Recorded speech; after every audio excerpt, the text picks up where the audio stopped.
হ্যাঁ, একটা ঘটনার দুটো দিক থাকতে পারে, তাই নিয়ে ভাষ্য তৈরি হওয়া, তাই নিয়ে বিতর্ক হতে পারে, কিন্তু গল্প বানানোটাকে নিউজ বলে। আমরা তো ফেক নিউজ অবশ্যই খুবই ক্ষতিকর।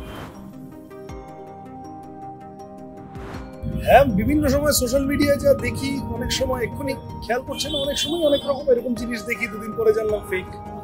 এগুলো তো তুলনায় হার্মলেস, কিন্তু কোনো একটা ফেক নিউজকে কেন্দ্র করে দাঙ্গা হয়ে গেল, কোনো একটা ফেক নিউজকে কেন্দ্র করে একটা কোনো পুরোনো ভিডিও কোথাও কোনো একটা সম্পূর্ণ অন্য জায়গায় সেটাকে কনটেক্সট পাল্টে অশান্তি তৈরি করে দেওয়া হবে, ছড়িয়ে দেওয়া হবে।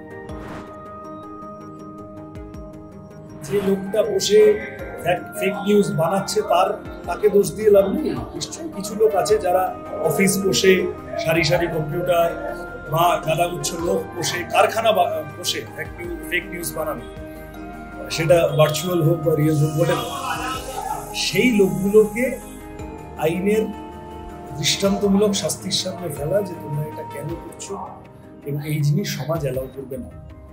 আইনগতভাবে কড়া শাস্তি, যেটা আমাদের দেশে ইদানিং হচ্ছে না, ফলত এই লোকেরা সাহস পেয়ে যাচ্ছে।